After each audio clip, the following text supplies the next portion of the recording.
Hi, welcome to day 8.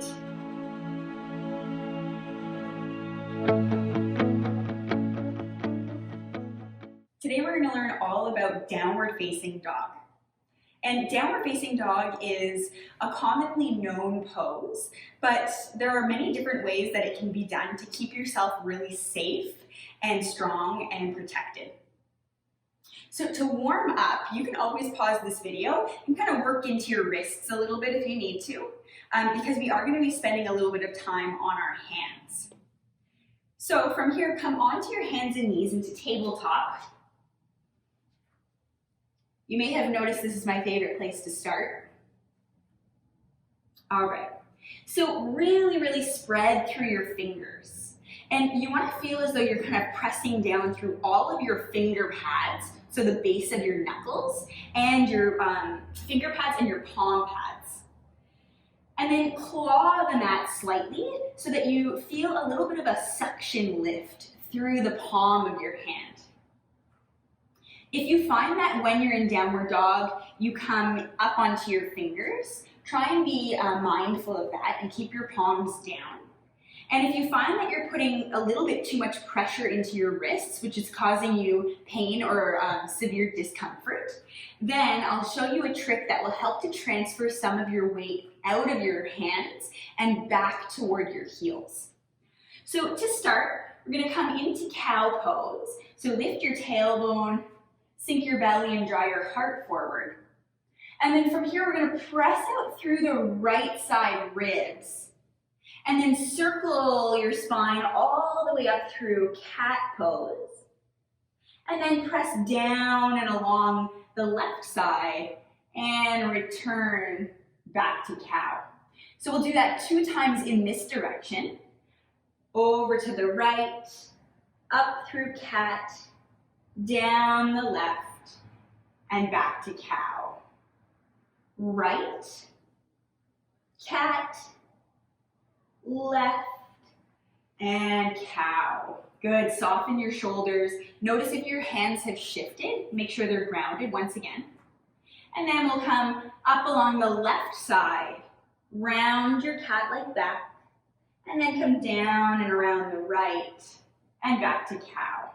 Good, 2 more times this way.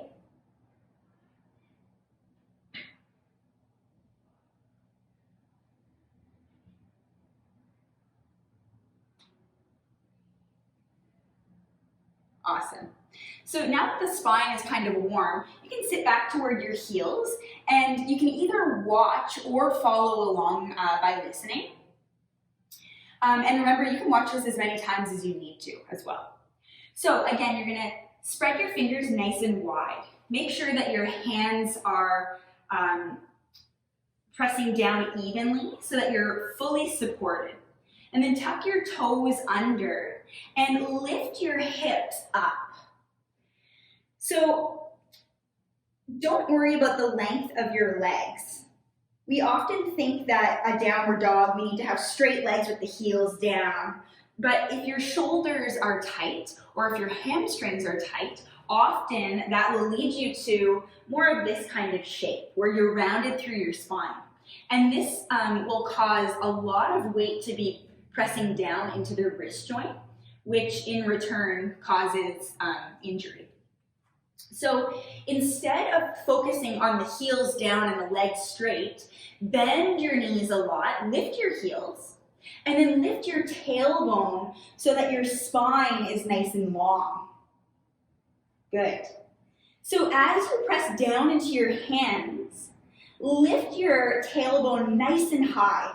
And this requires a little bit of activation through the low belly. But this is a really good place to start. Take a full breath. And then continue to lift your tailbone and see if you can transfer some of your weight back and toward your heels. And then once you feel confident in the length of your spine, then you can start to kind of pedal out through your feet, work your way into the backs of your legs. You can lift and lower your heels a few times. But as soon as you start to round your spine, take note. Know that maybe you've gone too far. Bend your knees again. Lift your tailbone and breathe here. Good. Take one knee down and then the other knee down. And then rest in child's pose for a moment, or any other resting pose that you'd like.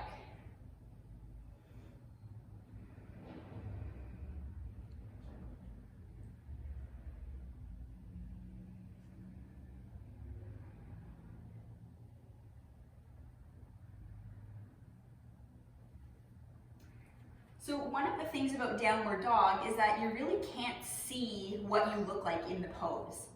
And sometimes if you practice in front of a mirror, you don't quite get the exact image of what you're doing, just because you're turning your head and kind of changing the shape of your body as you do that. So if you have a chance, you can always ask a friend, you can ask your yoga teacher, or you can get somebody to take a picture of yourself so that you can kind of see what you look like in the position, and then you'll know whether or not you need to bend your knees even more so that you can lift your tailbone even higher, because sometimes we can't quite feel the way that we look. So we'll try it one more time. Root through the hands, tuck your toes under, lift your hips, keep your knees really bent, drive down through your hands and up through your tailbone. Take a full breath. You can work into the backs of your legs a little bit, but without sacrificing the length of your spine. Good, bring the knees down. Roll your shoulders back. Take a deep breath.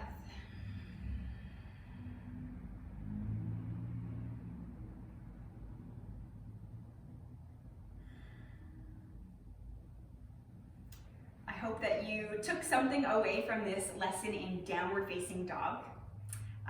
And tomorrow we'll be moving into upward facing dog. Namaste.